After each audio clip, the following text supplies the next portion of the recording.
It is my distinct pleasure to introduce our next speaker, Franck Salameh. He's a professor of Near Eastern Studies and chair of the Department of Eastern, Slavic, and German Studies at Boston College. He's also editor-in-chief of the Journal of the Middle East and Africa. His work centers primarily on Levantine minorities and the history of ideas and political thought in the modern Middle East, with a special focus on Arabism, Zionism, modern Islam, France, Francophonie, and the history of France and French missionaries in the East. Franck is also a memoirist, anthologist, biographer, and translator. His most recent books include The Other Middle East, published in Yale 2017, and a memoir of Lebanese Jewry, Fragments of Lives Arrested by Palgrave in 2019. His current book project is an intellectual biography of Belgian-Lebanese Jesuit Henri Lamenne. Much of my stuff it will be written and published, he is cited. And his talk today is entitled, Antisemitism is about Semites like Dolichocephaly is about language. Please join me in welcoming him. Thank you, Brett. Thank you, good sir. Thank you so much for the kind invitation and the kind introduction. I wish my parents were here to hear it. My father would have been happy. My mother would have believed it. Not mine. I'm plagiarizing someone, obviously. Just like the title of my paper, I'm plagiarizing Bernard Lewis. He famously said, anti-Semitism is about Semites like Dolichocephaly is about language. I mentioned in one of the questions or comments that I made that it's initially a linguistic term classifying families of languages as Semitic, just like other families of languages are Indo-European. So there are no Semitic people except the Jews. The term was stolen from the discipline of linguistics and applied by racialist thinkers in the 19th century to apply strictly to the Jews. So no, Arabs are not Semites, and Arabs can be anti-Semites. The grand narratives that once held our human societies together, our academies, our national communities, which means our shared histories, our values, our ethics, our intellectual traditions, facts, the fact that there aren't 72 genders on earth and 72 virgins in heaven, that men cannot get pregnant, that anti-Semitism is vile, that totalitarian groupthink is not an academic virtue, that at university we share and transmit knowledge, not feelings, not attitudes, not agendas and certitudes. All of these grand narratives have eroded in favor of a nihilistic view of the world. Many of you talked about it today, a conception of humans as rootless, as anchorless, as denatured social constructs that ought to be deconstructed and remade. And challenging these modern norms of righteousness, disagreeing with someone on, say, I don't know, gender identity, critical race theory, white privilege, whiteness, pronouns, what is anti-Semitism, and why, again, Arabs aren't Semites and can be anti-Semites. So, along with a bevy of other questions, challenging these new norms can be suicidal to someone in the academy. It can merit the person doing the challenging doxing, cancellation, or worse. And so it is in this context that I wish to approach the question of anti-Semitism today and the way anti-Semitism is being rehabilitated as a woke virtue. I will start with a quote from Charles de Gaulle, a 1947 quote from a conversation he was having with his former aide de camp during the Second World War. The guy's name is Claude Guy, who became one of his biographers. And Claude Guy writes parts of that conversation he has with de Gaulle, in which de Gaulle says, and this is a direct quote, relative to the business of Palestine, I must admit that my preference goes to the Jews. You see, the Arabs are not worthy of our help. They're too skittish. In 1930, during my first visit to Palestine, I remember having seen orange groves tended by the Arabs. They produced a fruit that was all shriveled up, bitter, tiny. The Jews, on the other hand, grew their oranges remarkably successfully. These committed individualists, doubtlessly due to the fact that they were imbued in the sentiment that they were tilling their own ancestral land, they were eager to work in the most punishing of conditions, in the most inhospitable of fields.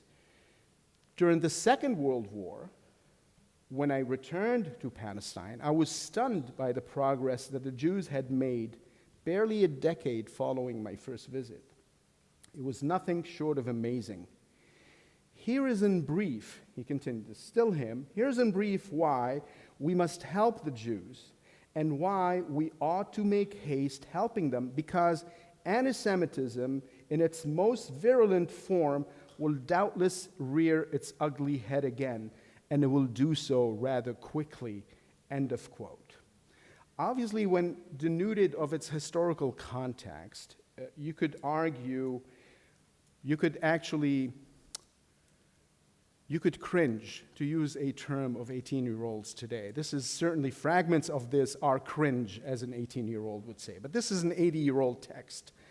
From your vantage point today, from the vantage point of the young, you may wish to dismiss parts of it as the rantings of an old, senile, fascist Charles de Gaulle. Let's use the term fascist. Speak in a language brimming with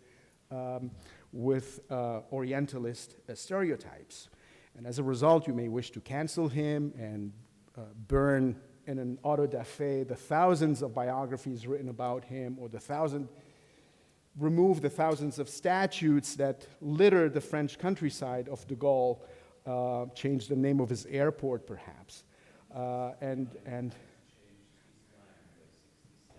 I'm sorry?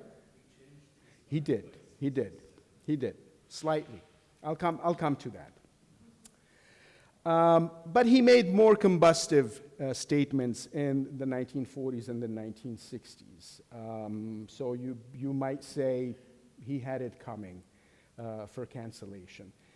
Specifically in 1959, he was meeting with a Gaullist, newly elected Gaullist representative in the French National Assembly, another one who would become also one of his biographers, Alain Pierrefitte.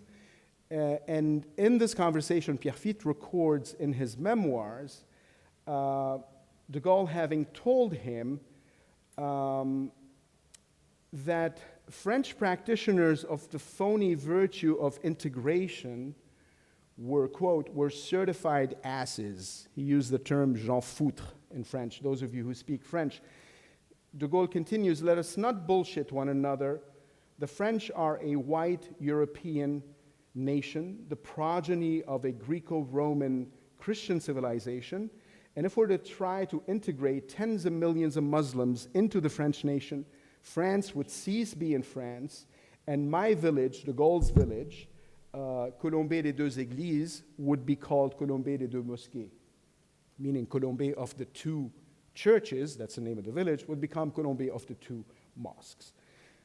Again, scandalous Charles de Gaulle, but I know that this is precisely why I opted to open my intervention today with refractory Gaullist Gallicism, because I think it is an eloquent statement on the maladies plaguing our times, because in our woke universe of inverted realities and misinformation and newspeak, of mind-muzzling approaches to knowledge, linguistic distortions, I think it would be good to look at how things were. I know old people say things were better before, but I've had younger people tell me things were better before. But I digress, and I'm happy to address de Gaulle and Frenchness and French identity, what de Gaulle said and might not have said in the Q&A if that arises. But for now, I hope you at least got the significance of the rest of that quote, what de Gaulle brought into the conversation on anti-Semitism, but also on loving one's culture, that it's not a crime to love one's culture, that it is not racism to love one's culture and wish to preserve one's culture. With regards to the prediction on anti-Semitism, de Gaulle was also, in that way, he was also insufferably sententious, but also insufferably on the money in a lot of the predictions that he made. And so I began writing this paper. The reason why I bring him up is because I began when Brett asked me to come. I was in France and I was doing research on a different topic, and I was struck by this quote because it was eerily reminiscent of what I was witnessing on French TV at the time. What he said in 1947 was essentially coming true in late 2023. A revived, re-emerging anti-Semitism, only more violent, virulent, but somehow tolerated and condoned and justified and intellectualized and endorsed in France, of all places. This is what struck me about it. Yes, France of Dreyfus, but also France of the Revolution and the Universal Declaration of the Right of Man and the Citizen, and the Emancipation Declaration at the French National Assembly, 1789. Those of you who are familiar with this. To the Jews as a nation, nothing; to the Jews as individuals, everything shall be given.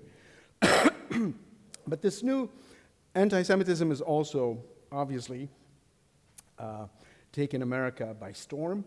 And the safe spaces of our young, smart, literate, over-credentialed, sometimes college-educated or college-bound, progressive, woke fashionistas. Not only is anti-Semitism accepted, it is indeed deemed righteous and liberating. Higher education has become a veritable train wreck, came the description in a recent February, the Atlantic article. The article says that American university has become a safe space for unhinged, uninhibited American anti-Semitism, a main breeding ground of a learned, cultured, polite society anti-Semitism. Few of us need reminding what happened in the congressional hearings about anti-Semitism, how elite university president said that, calling for the genocide of Jews on university campuses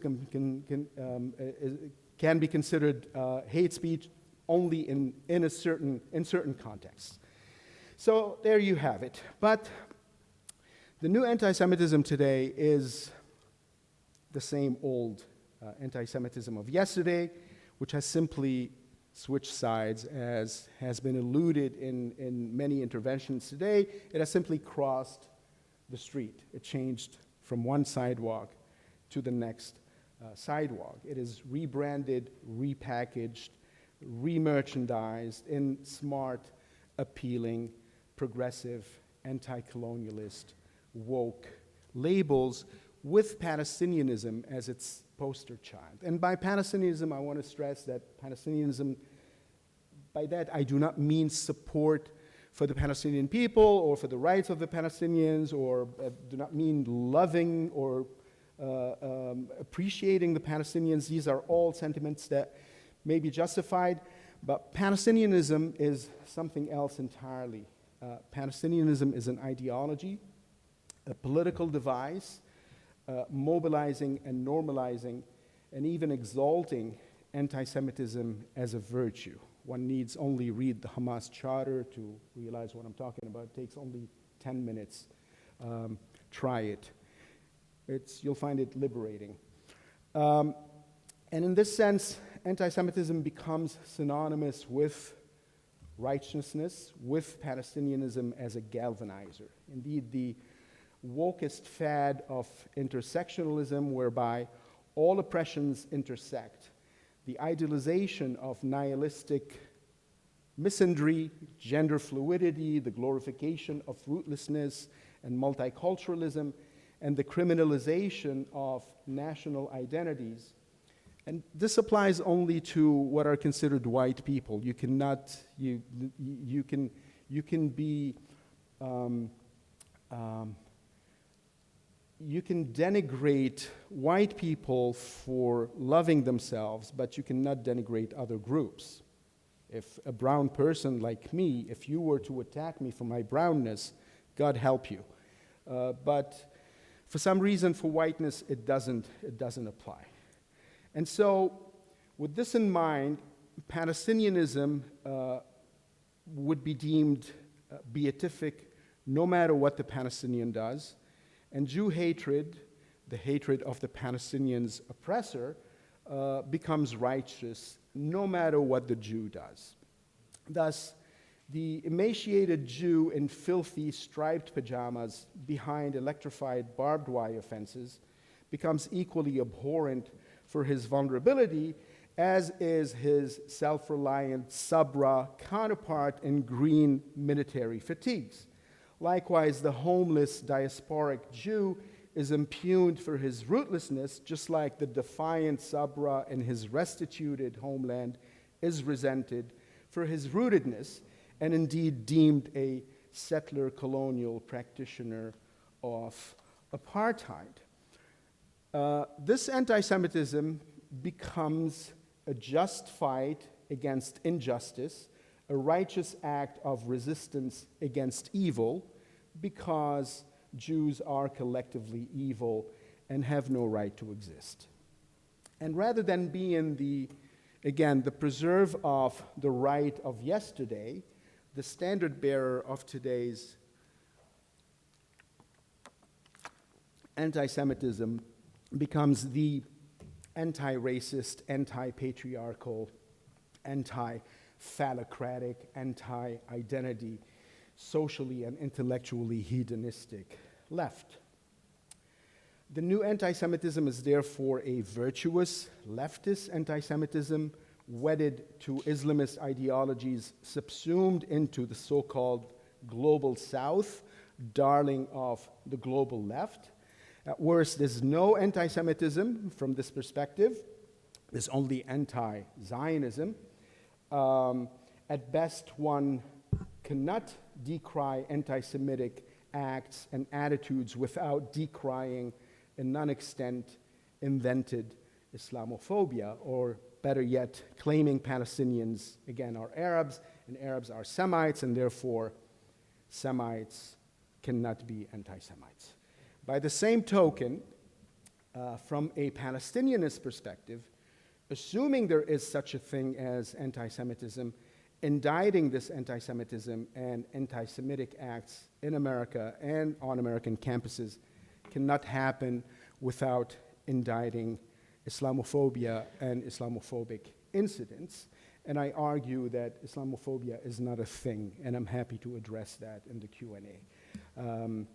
So, again, anti-Semitism is about Semites like Dolichocephaly is about language, but let us be clear about that Arabs are not Semites, and they are indeed not only prone to being anti-Semites, but in fact are today's poster children of the Islamic leftist, third worldist, global south anti-Semitism. When the left no longer or is no longer able to pronounce Israel's name without a sense of unease, when in the manner of Arabs and Muslims, the left refers to Israel as the Zionist entity rather than a state member of the UN and a co-author of the UN's Universal Declaration of Human Rights, when Israel is deemed an alien, allogenic, settler, colonialist cancer meriting excising, I'm translating Arabic language here, Arabic language sources. When Israel is deemed an alien, allogenic, colonialist cancer that deserves to be excised because it is a malignant growth on indigenous beatific Palestinian Arabs who are incidentally also themselves descendants of settler colonialists. But of course, the righteous left does not talk about this. So when you have all of this, anti-Semitism becomes a righteous leftist virtue. In this sense, a new language is emerging, a new Orwellian 1984 guide, if you will, in 2024, in a 2024 newspeak lexicon, whereby war becomes genocide, Islamist Ghazwa-style orgies of rape and plunder and collection of war spoils, copied from a Quranic surah, the Surat al-Anfal, the surah of the spoils of war. So this kind of religious style raid becomes resistance, or better yet, it gets innocuous language, and still Arabic media today refers to it as the events of October 7th, euphemistically. And again, when trophies of war are displayed with such gruesome pornographic manner, become prisoners of war. Also in Arabic sources, the trophies, the hostages are not referred to as hostages. They're not asra. We have a word for hostages in Arabic, it's asra. It's not used in Arabic media. They're referred to as, they're not referred to as hostages, they're referred to as prisoners of war. Likewise, borders become apartheid, statehood becomes theft and occupation and colonialism, and anti-Semitism becomes impossible because Arabs are Semites. Yet October 7, which again in most Arabic media and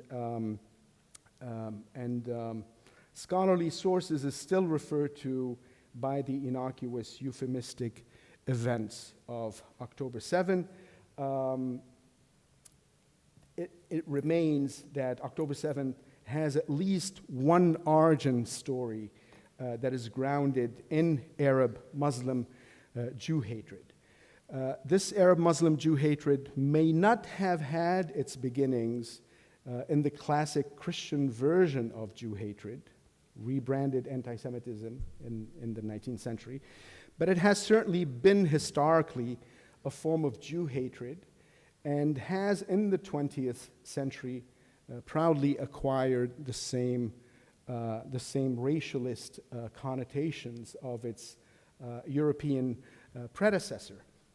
It's not a trivial matter that the Arabs of British Mandate Palestine fought the Zionist project throughout the early half of the 20th century using Islamic banners. It was not Palestinianism, it was not a Palestinian identity opposing a Zionist project, it was Muslim symbols and Muslim leaderships.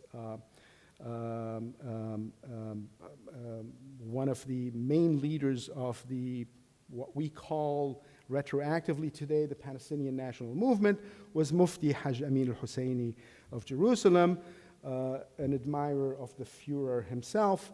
One of the names that we hear often today, the Azzeddin al-Qassam brigades, the Azzeddin al-Qassam rockets, are named after a Muslim Brotherhood petty cleric, originally from Tripoli in today's Lebanon, rabble rouser, who was calling essentially for the erasure of Jewish presence in lands considered to be the lands of Islam. And incidentally, one model of the ICBMs that Iran launched at Israel on April 13th was called Khaybar. I don't know if this name means anything to you. It's also part of I'm sorry? Yeah, Jewish oasis that was decimated in the times of Muhammad. But also there is a chant that you hear often in Arabic demonstrations, Muslim demonstrations, Khaybar, Khaybar, ya Yahud, Jaysh Muhammad sayaoud. Khaybar, Khaybar, O Jews, the army of Muhammad is coming back. So if I were a Jew, I would take it seriously. I think Jacob talked about it earlier today. So it is important here to stress that Palestinianism, religious, anti-Jewish response to the Zionist national project is not limited to the uncouth, to the uneducated, to simple-minded, illiterate Muslims who view Jewish self-determination as a recalcitrant, dhimmi person standing up to those who must rule. This is common among elites, in Arab nationalist literature, in widely read Arabic poetry, always referring to the Zionists, to Israel, as Yahud, as the Jews. So we make the difference here. There is a distinction between Jew, Zionist, Israeli, but in Arabic, the word Yahud, Yahudi, is used interchangeably with these. Very seldom you would hear somebody be precise, although you do hear it among Arabs speaking to Western audiences.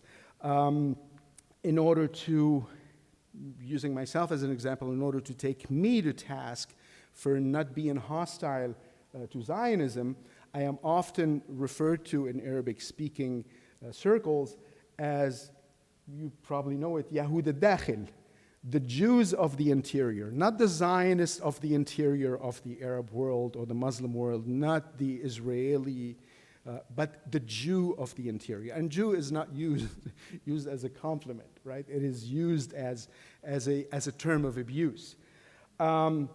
And you see this in Arabic language public debates, you see it in political discourse, in journalistic treatments of the Arab-Israeli conflict, in Arabic literature by major figures of modern Arabic literature, from, if you know, Mahmoud Darwish, who is the national poet of the Palestinian national movement, to Nizar Qabbani, those of you who are Arabic, the most widely read modern Arabic poet, whose books go into 50, 60 printings. And that, that says a lot. That says how widely read these persons are. So in conclusion, it's a long conclusion, what happened on October 7th was a chapter in a centuries-long saga that can no longer be contemplated while giving short shrift to what some still refuse to call Arab-Muslim anti-Semitism. Because beyond the usual platitudes about land and refugees and justice and Jerusalem, there are deeper cultural, intellectual, and religious questions to be pondered. And whether secular or not, it remains that the more influential and more widely read of Arab intellectuals persist in their unwillingness to tolerate a non-Muslim sovereignty, Jewish sovereignty to boot, in what is deemed the world of Islam. You may remember some of the iconography of the early anti-Israel demonstrations you saw. There were a few slides that were shown today. They were replete with pictorial and linguistic elements, de-Judaizing not only the Near East, but de-Judaizing Jewish history. Oftentimes, early on, I don't see it much nowadays, but in October, November, December, around Christmas time, a lot of etchings and writings on those holding these signs were in Fraktur, German sort of Nazi font.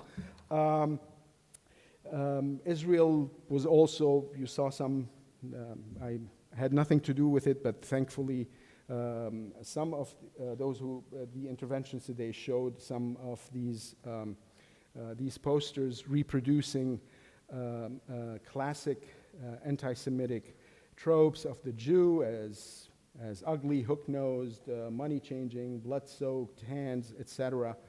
And what took the cake for me personally is that around Christmas time depicting Jesus, the Jew, as a Palestinian, and at his feet the Madonna also draped in a Palestinian kafir. So not only claiming the Jewish Jesus, but also unjewing the region where he walked and lived and preached. How to reclaim social and intellectual equilibrium in a daily life ransacked by such rampant intellectual vandalism at the highest levels, from universities mandating bien-pensance rather than inspiring humanistic love of learning, to mediocre journalism indoctrinating consensus and consenting orthodoxies rather than transmitting information, the abject nihilism into which our societies have descended is mind-blowing. How to resolve this conundrum? One does not resolve a civilizational problem, and I think it is a civilizational problem.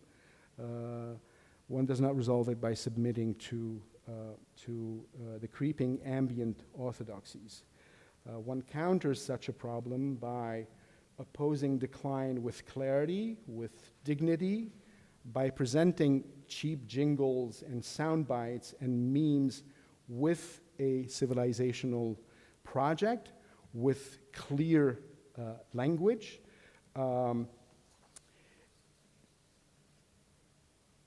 French, overkill of French today, former Minister of Cultural Affairs and another biographer of de Gaulle, André Malraux, famously noted civilization to be, before anything else, a form of spirituality, connecting together those sharing a kindred history and a set of shared values. The essence of a civilization, he wrote, is all that which gathers around a religious text.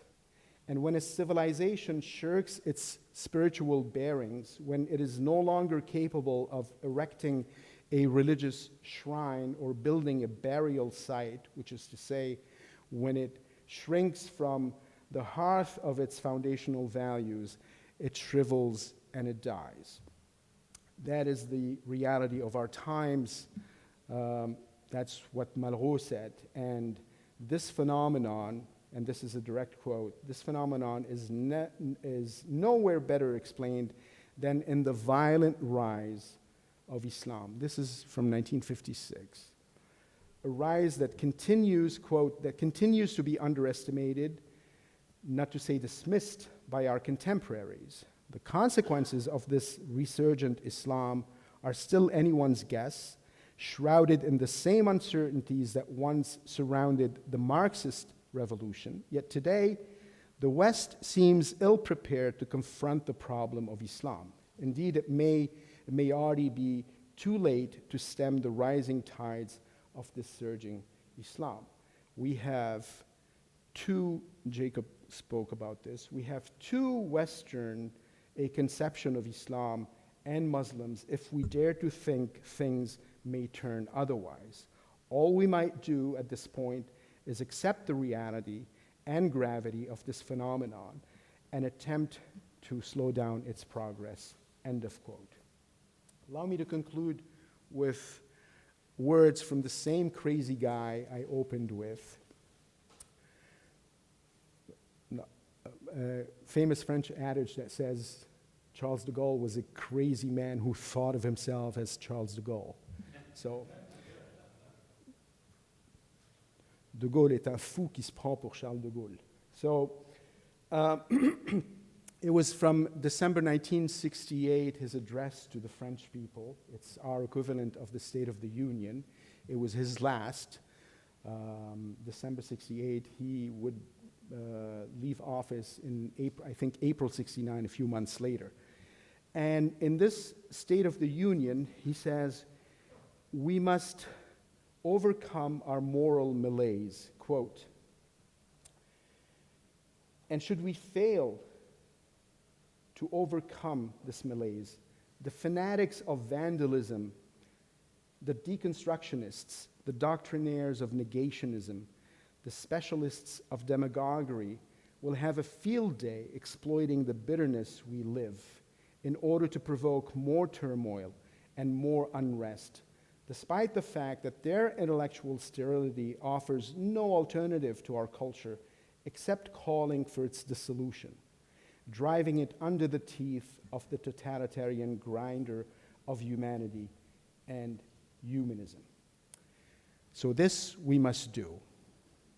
And lest we forget, let me tell you this, my friends, those of you who are Jewish here, that all of us in the academy have little Jews in us. So let's activate our inner Jews. And by that I mean all of us are or ought to have in us the spirit of criticism, the Jewish spirit of criticism, of probing, of questioning, of debating, of analyzing, of asking questions, of refining our thoughts, of trying to understand in order to heal, tikkun olam.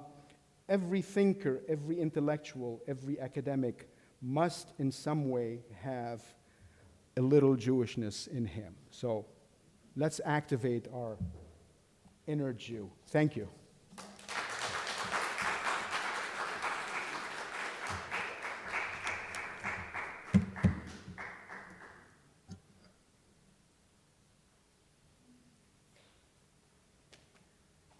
I should have mentioned, I forgot to do this. So I'm luckier than all of you because I think I knew Brett the longest. You are fortunate, as I was fortunate to have had him as a student. I taught Brett Arabic. He was one of my first Arabic students at Brandeis. I was a doctoral student at the time, and I was asked to teach Arabic after 9/11.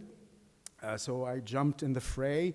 Where I come from in Lebanon, it's really not a good thing to teach Arabic, but I did it. But Brett was, if not one of the brightest, then the brightest in my class. He took Arabic right away, and within a few months he said, hey, how come nobody speaks this language? Can you teach me something that is spoken? I mean, so we designed, Brett and I designed what we call dialect, a Lebanese dialect class, and he began learning Lebanese, and I began learning how to teach Lebanese, and this actually changed the direction of my doctoral research. You don't know this, but now you do. So, thank you.